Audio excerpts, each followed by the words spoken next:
Heather with your Individual Evolution, and I have the privilege today of being here with actually a good friend of mine, Deb Duer, and we're going to talk about, I was corrected early this morning when I came by, when I first stopped here and started telling Deb about our conversation that I wanted to have, and I was calling it tarot reading, and it's not tarot reading, it's oracle card reading. Is that okay? Right. But I think it's important to know a little bit about Deb's background before we go into oracle card reading, because Deb, part of her history is she was an army captain, right? A captain in the army. Later on, you went on to be a pilot, flying mostly in Alaska, right? Right. And then you eventually owned your own construction business, and now since I've met you, I know you do a lot of leather work and all types of, you do pottery, but then you make bowls and wands and like pretty much anything. Like you're an artist, right? Right. Yes, yeah. I am I am an artist.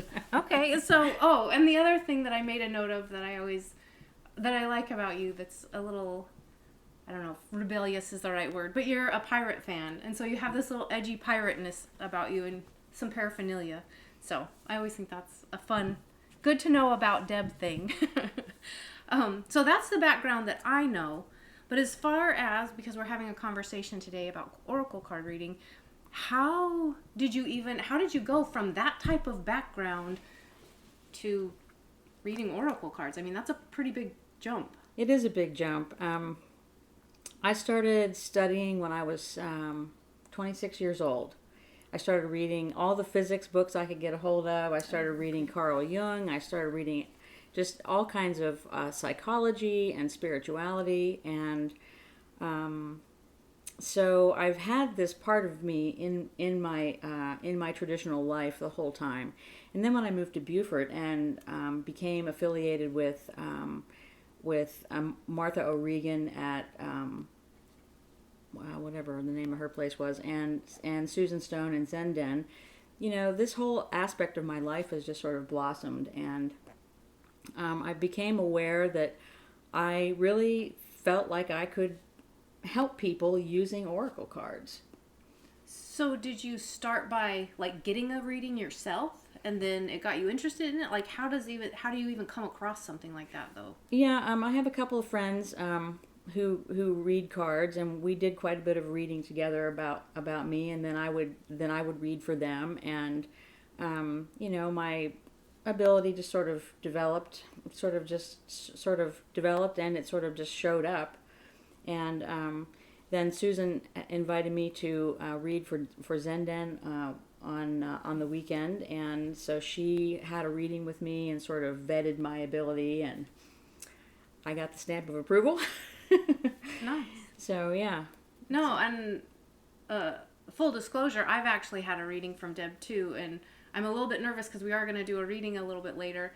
And the one thing that I found in your reading was it was what I felt like was I got called out. Like it cut through all the crap and I got called out. So I think that is maybe a characteristic of a good card reader, is it's it's not necessarily all fluffy. It's hey, we're down to business. At least that's what my experience was. Yeah, I mean the cards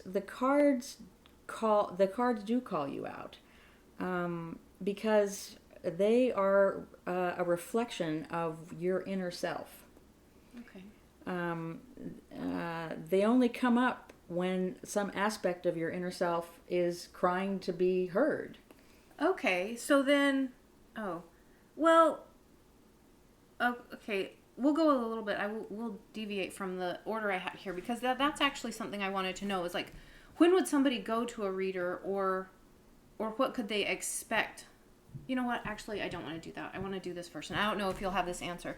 What's the difference between the types of cards? Because, like I said, I thought you did tarot, but there's oracle, and then within each of those, there's thousands of different designs of those cards. So do you know the difference? Or Well, tarot cards are very old, and they are designed in a traditional method. So you have a deck of 78 cards, and all 78 cards are the same in the various decks that are out there. So whatever the design, there's Yes. the same. Yes, and then the explanations for each card are pretty detailed. They're very detail oriented about specific things, and those meanings of the cards are pretty much the same across the board when you're using one tarot deck to another. Okay. But oracle cards take a much wider section of behavior or experience, and they give you a bigger aspect of the story, and they do it with a varying number of cards. So you might have a deck with 40 oracle cards, or it might have 60, or it might have 20, and the nature of those cards are totally dependent on the writer of the deck. Oh, okay. So people that read oracle cards or use oracle cards in counseling, pick a deck that they like, or a couple of decks that they like that they feel really give representative answers for things that people are trying to get answers for. Okay. And obviously, what I assume is that the deck speaks to you more than anything, like as far as, or the reader, I should say, the deck is speaking to the reader, like almost like saying it's a language, maybe, perhaps, like.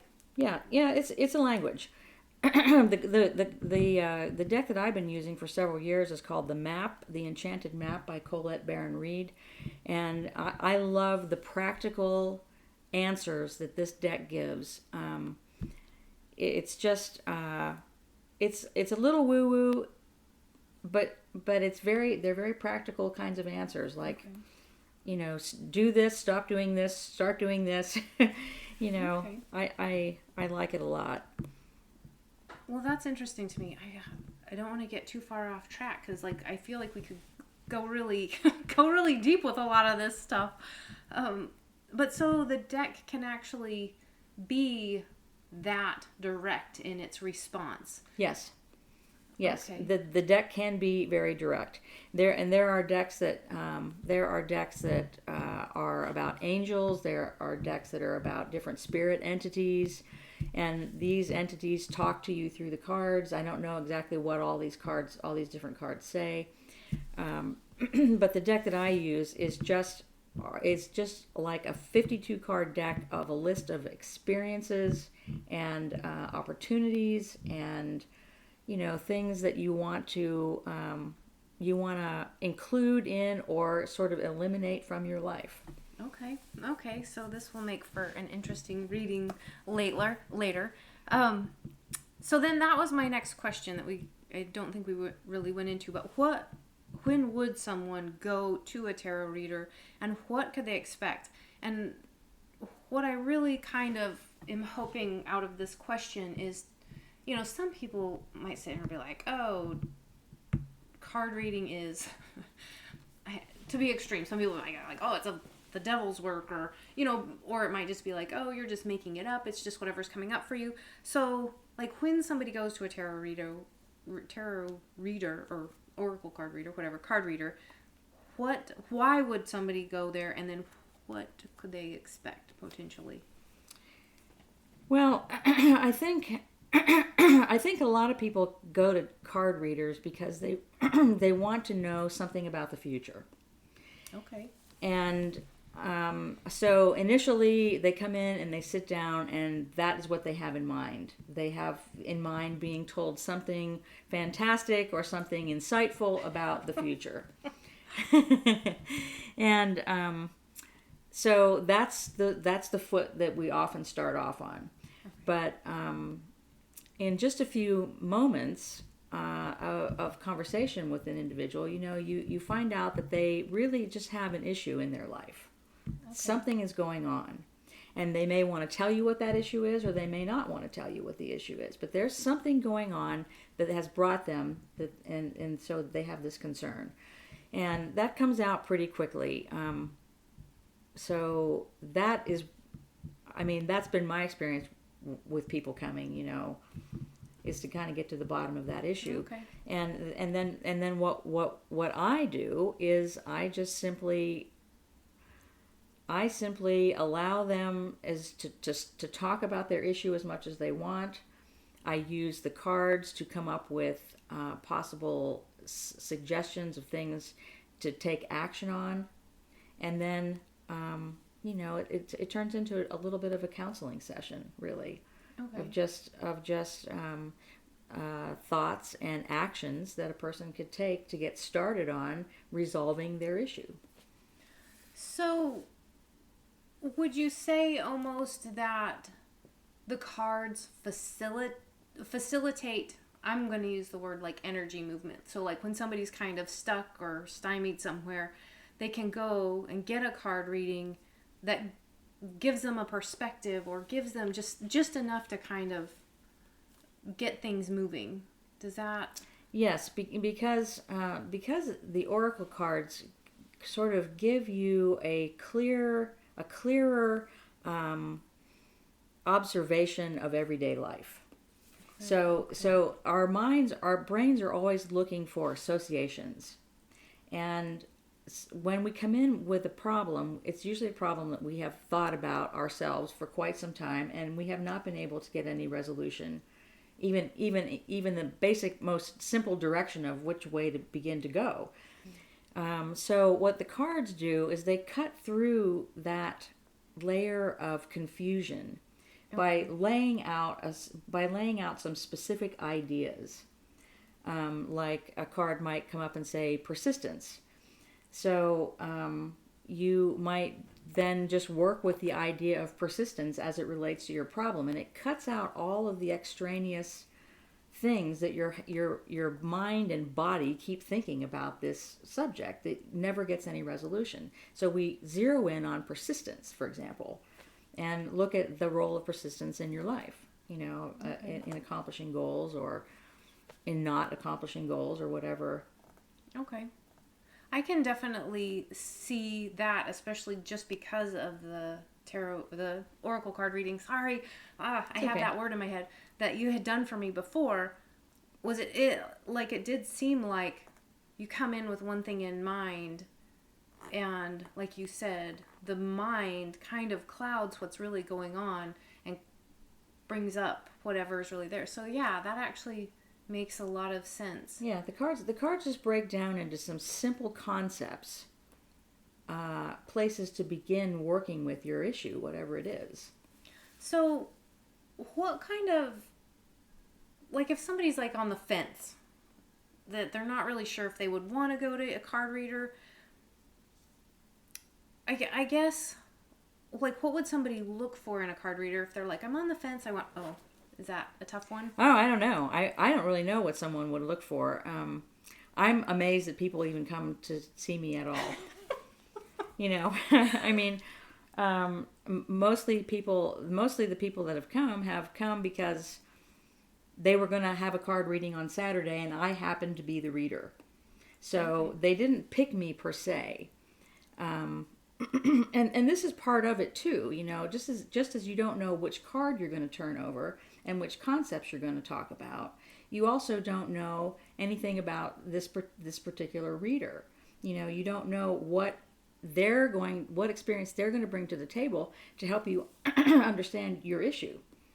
So would it be fair to say that every card reader, just like the cards have their own design, every card reader kind of adds their own flavor to the reading as well? So is it fair to say that you could go to a card reader that is really good at it, and other people have really good experiences, that you might go and you don't resonate with them, and so you might need to find somebody else? It doesn't mean they don't know what they're doing, but their message just didn't come through. They might not resonate, but more, I think more often what happens is that they just give you a different perspective. So if you went to 3 card readers and you had 3 different readings, you would get 3 perspectives on your issue. Should I break up with my boyfriend? Or where is this relationship headed? You'll get 3 different ideas of how to look into that. Okay. And sort of process it in different ways. Okay. But hopefully the 3 pieces of advice will mesh, and you'll come together and make sense. I think I kind of asked this, but just to make sure, if somebody is wondering this and they have this specific question, if they are on the fence and they are a little bit concerned about, is card reading, like, what would you tell somebody like that that's kind of like, I don't know if it's for me, I don't even know if I want to try it? Like, what would you tell them? I mean, do you have something that you would share with them? I would say that there aren't any answers coming from me. Okay. I don't have any answers.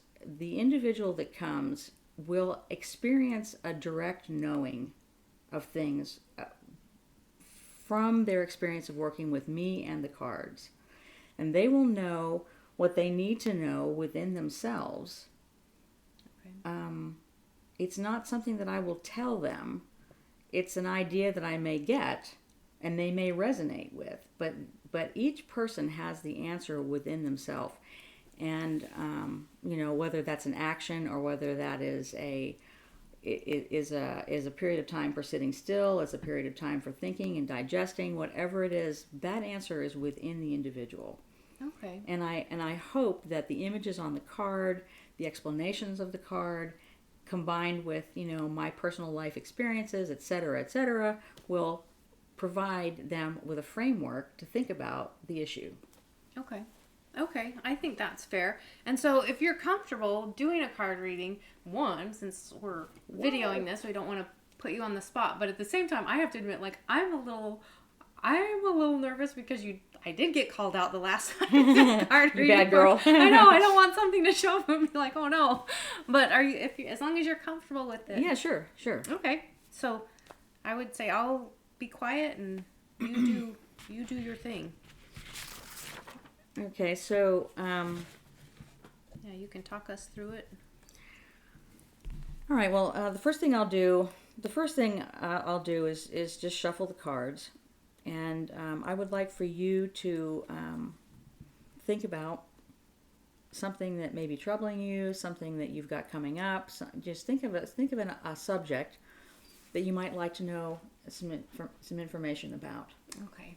And since nobody else needs to know, it can be whatever I want it to be, right? That's right. That's right. Okay. And you can even change your mind in the middle of it, and you don't have to tell me. Okay.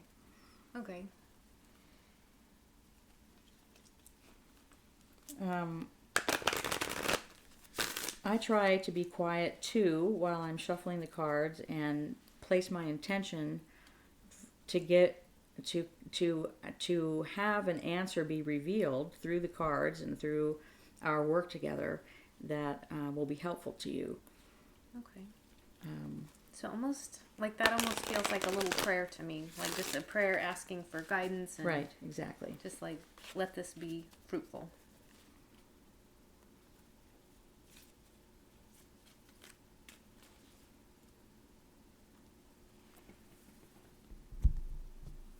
So how about if you cut the cards? You can cut them as many times as you want to. Oh, I can? I feel like you need to, yes. You can sort of feel them. You can spread them out and feel them. Just take your time in choosing a card. Okay. Like, part of me doesn't want to go any further than this, but I do want to feel the two halves just to see. I'm going to stay with that. Okay. Part of me wants to feel it out, but I don't, because I don't. So I'm just going to go with that. Okay, so the card we have turned over here is the Coming Apart card. And it's upside down. So this particular deck, the Enchanted Map, has reverse meanings for the cards. Okay. So, can I hold that and look at it a little more closely? I just want to see. Go ahead. And that's what I would like for you to do right now is look at the card and don't be concerned about so much what the words say on the bottom coming apart, but look at the card and tell me what you see in it. Tell me if you recognize anything in it. What is your feeling about what you're looking at?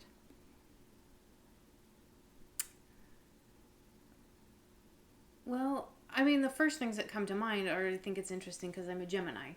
And I don't know if they could see in the picture, but it's like two girls back to back and two faces, so it feels very Gemini. And I think it's interesting because my next birthday is my 46th birthday, and so I don't know, like, that's what's coming up to me is like, oh, is this year gonna be a coming apart of sorts? Like, it's interesting for me. How does that make you feel? Yeah, like that's, like, it brings a lot up in my, like my will center, like my solar plexus, like almost like there was an earthquake or something that just rattled everything. Those are the main things, and I don't know, like, again, I think this is where the mental part, like the mind gets in the way, because it's like, oh, trying to figure it out, as opposed to just allowing. But I don't know if it means like coming apart, like in a, like coming apart like destruction, like a coming apart that way, or yeah, I don't know. Well, it can mean an unraveling of sorts, but the unraveling does not have to be dire or dramatic. And it could be that it's something going on that is calling you to make a hasty solution or give a hasty solution to something.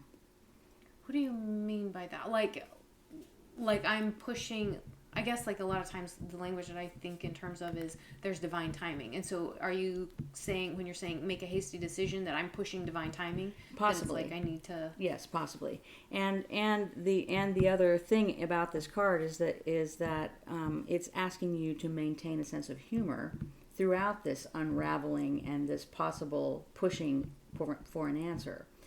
So keep your good humor about whatever it is that could be happening. Okay. So is there anything like this going on in your life? Any sort of thing that you want to tell us? Well, I probably won't share it. Okay, you don't but have yes, to. I'll say yes. Okay. But I probably won't share it.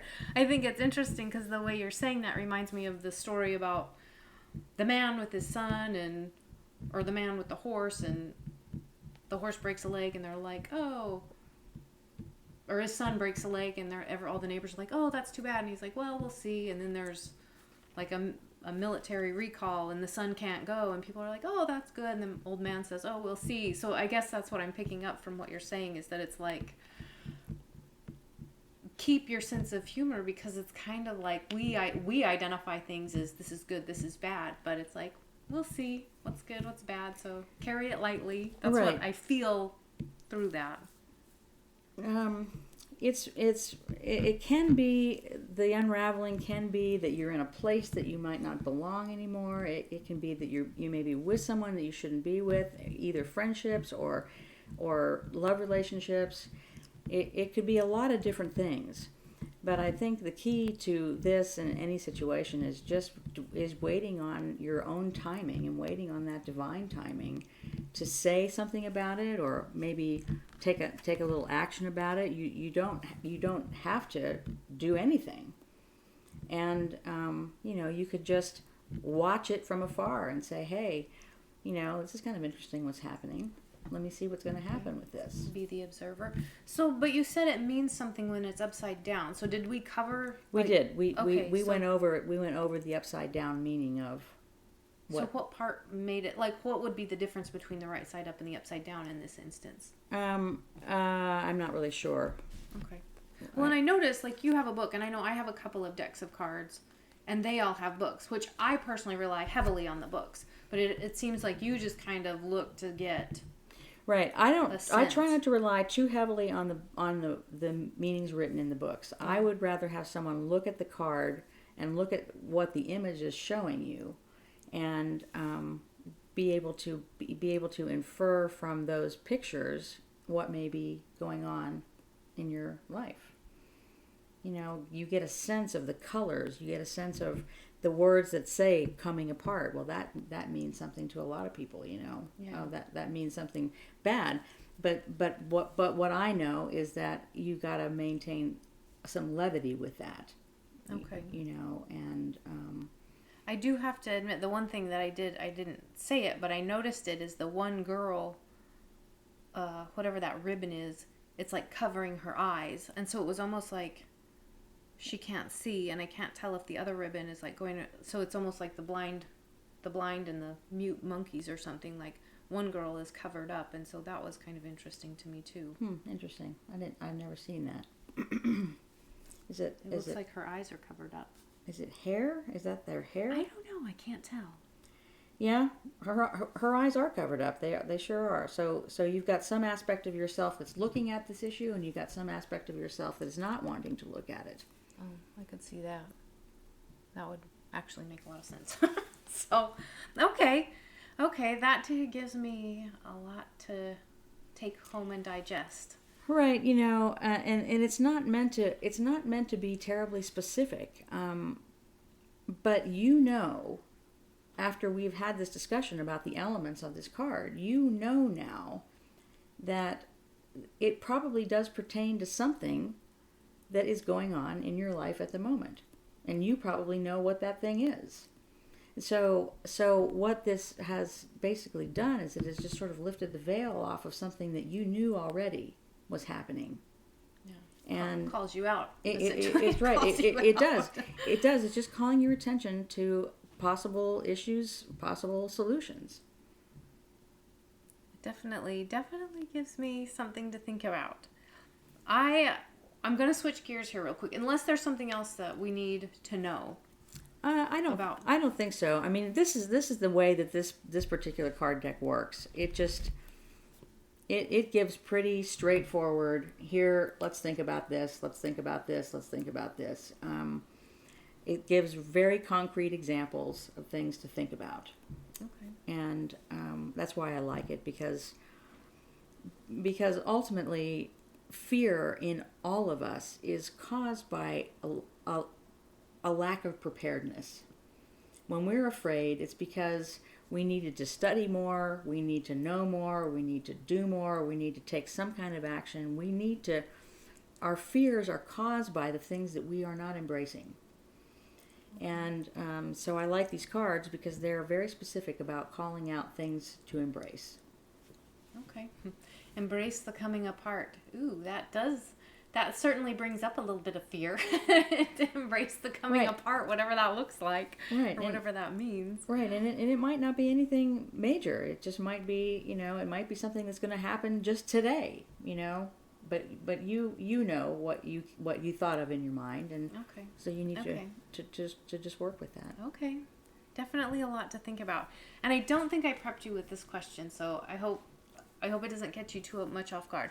But the one thing I like to ask, outside of card reading, if there was one message that you could share with the world, with Beaufort, with the people in this area, what would it be? Like, is there a burning message that you think, like, humanity needs to know this? Like, this is really important. Ooh, does that mean it's right there in the tip of your brain? You know what that is? It is. It is. The message that humanity needs to know is that each individual knows the answer. You've got the answer within you. Going to a counselor, to a card reader, to a coach, to somebody is basically just you looking for confirmation of the answer that you already know. You know it on some level. And, sometimes counselors and card readers and all these different people can help put a specific name on it. But inside of us, we know what our fears are. And all we got to do is figure out what action we're going to take to start alleviating these fears and trusting in ourselves. But we know the answer, and we are the answer. I think it's so interesting that you say that. I don't recall if you said it since we've been filming, but I saw you made a note about, what was that top little note about the external world and the internal states of consciousness mirror reflect each other. So essentially, like, I feel like that's part of what you're saying. Right. If something, so it's the same as saying, as within, so without. So as things are appearing to you in the world, you know how things are going inside of you. If you are not living in a situation that you like, if you're not living with someone you like, if you are constantly in conflict, if you don't know what to do with your life, all these questions are reflections of the inner state. And you know this inner state. So, because of that, this is riffing. Hopefully that we're not going too far over time. But so when you're saying that we know this inner state, what I'm picking up from that is we know it, but some aspect of ourselves is in denial of it. And so I assume that is in large part where something like a card reading or a coach or a counselor or whatever. Right. So it is like we're turning a blind eye to it because it might be too painful or too scary or. And the cards are so good to bring about this knowledge, because they're using images that don't necessarily relate to the issue you might have. It's like a Rorschach deck where you look at the thing and see this ink blot and you make an association and you say, oh, that's about this. Well, that's why these cards are so good, because they get into your unconscious psyche and help you to peel away what is behind this fear. Okay. That was awesome. Thanks, Deb. You're welcome. And then just finally to close things off. So say somebody really enjoyed this and they wanted to get in touch with you. Is there an easy way? If not, we can discuss it, and maybe if I can put some information, attach it to the video if somebody were interested. Yeah, we're gonna have to talk about it. I don't know how all I have is a phone number. I mean, someone could text me, but I don't really want to put my phone number in the whole world. Totally get it. So we'll figure that out. But definitely kind of took the edge off. Hopefully took the edge off for some people if they're on the fence. What is card reading all about? It's more about, at least what I took away, it's more about the individual and less about the reader. The reader's just acting as a reflective surface for a person. That's a very good way to put it.